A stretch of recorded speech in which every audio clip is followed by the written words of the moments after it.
qofka quraanka baranaya nabigeenu alayhi salaatu wasalaam wakiilaha iyo ka baraya dadka ayaka dadka ugu khayr badan buu nabigu yidhi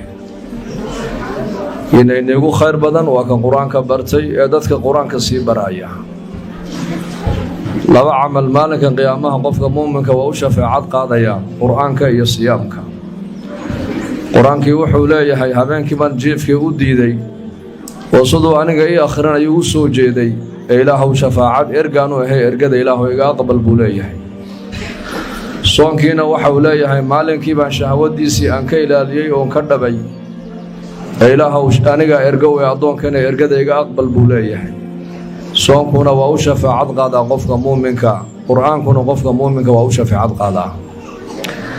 marka ilaahay azza wa jalla waxaan ugu xamdinaynaa barashada quraanka inuu dhibireeyay waa inaan nicmad weyn u aragno weeyaan macallimiinta iyo ardayda iyo waalidada kulay dadaal markii la bixinayo ee quraanka barashadiisa lagu bixinayo saddexda jiho dadaalku ka yimaada waalid diin doona oo diin jecel oo ubadkiisa diin la raba iyo walad baariyo labadiisa waalid u hoggaansan oo meel alle meeshii khayr leh ugu taliyaan yeelaya iyo macallim isaguna risaalad gudbinaya oo dharaariya habeen kalaamka ilaahay marna dhageysanaya marna lagu dul akhrinayo marna ardayga barayo oo siinaya casharka saddexda dadaal markay yimaadaan ayaa talabatul cilmigu ay cilmigooguna naafic noqonaya marka ardaydana waxaan leeyahay kalmad baan ardayda odhanaya waalidadana iyagana kalmad baan odhanaya mucallimiintana kalmad baan odhanaya waxaan leeyahay ardayga quraanka xambaarsanow ilaahay ku xamdi طالب العلم ardaygu markuu cilmiga diinta baranayo aqalkiisa uu ka soo baxo malaa'igta ayaa garbaheeda dul haysa buu nabigu kaleey salaatu wasalaam barashada quraanka adiga qiimo ku yeelan oo waalidkaaga qiimo ku yeelan oo dadnimadaada ayaa quraanka ku hagaagay quraanku dadku toosiyay u hagaajiyaa إلا حفظيه هل مركلي إلا حفظينا ويفضوض هاي لكن قرآنك إلا هاي أيا كسي هول بدن والنبي عليه الصلاة والسلام وكيلها قرآنك وحويان وأور ضبرا ويان هدي ضبرك اللقسي دايو حريق اللقفر وتقيا هدي قرآنك اللدايا أخرس كي سنة قرآنك مركز ما يساقون وكاتقي تعاهدوا هذا القرآن وكي نبي لها قرآنك كد ذالب النبي حفظ كيسا يا أخرس كيسا أور ضبرك اللقسي دايا صدو ألمو وأقل مدو يهيب النبي القرآن هذا الله آخرين وايو لمراجعين وايو وقرآنك للا صاحبي وايو وقرآنك عاد صاحب كدغني ويدid quraanka aad ku taabtay 3 sano macallimiintuna ay kugu tabceen sidab yar bu quraanku kaaga baabiyo kaaga masaxbi صاحب القرآن bal doonaya inuu ardaygu noqdo yuqaalu li صاحب القرآن اقرأ وارتقي ورتل كما كنت ترتل في الدنيا فإن منزلتك عند آخر آية تقرأها qofka quraanka la saaxiibay saaxiibku waa maxay saaxiibku waa kamarna aan ka faaruqaynin adiguna isaga aanad ka dheeraanayn mar walba aad wada joogtaan qofka quraanka la saaxiibay buu nabigu leeyahay maalinka qiyaamaha waxa lagu oran doonaa quraanka akhri kala dhigdhig bal la oran doonaayo adduunka dusheeda quraanka markaad akhriyaysid saad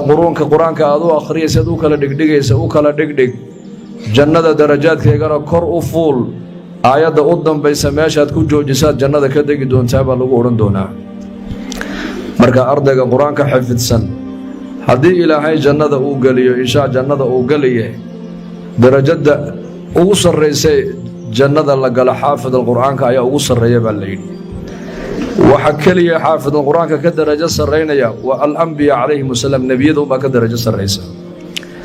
لذلك وحن أردنا كبورنا يا إن شاء الله قرآنك واد برتين واد حفظين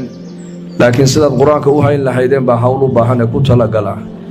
بدل جوكتاه أو إلا أتكلم من سأدون كل ربا قرآنك هنا تكوهيسي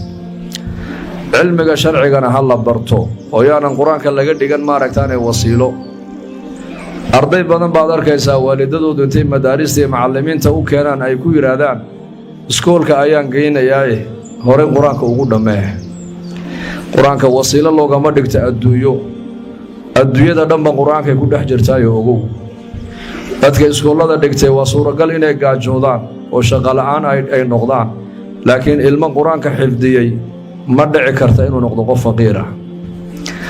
inan yarbaa da'dii gabdhaha lagu guurinayay markay gaadhay ayay waalidkeega ku tidhi aabba kolley waad ii maqan tahee laba mid uun ii keen bay ku tidhi laba nin midkood ii keen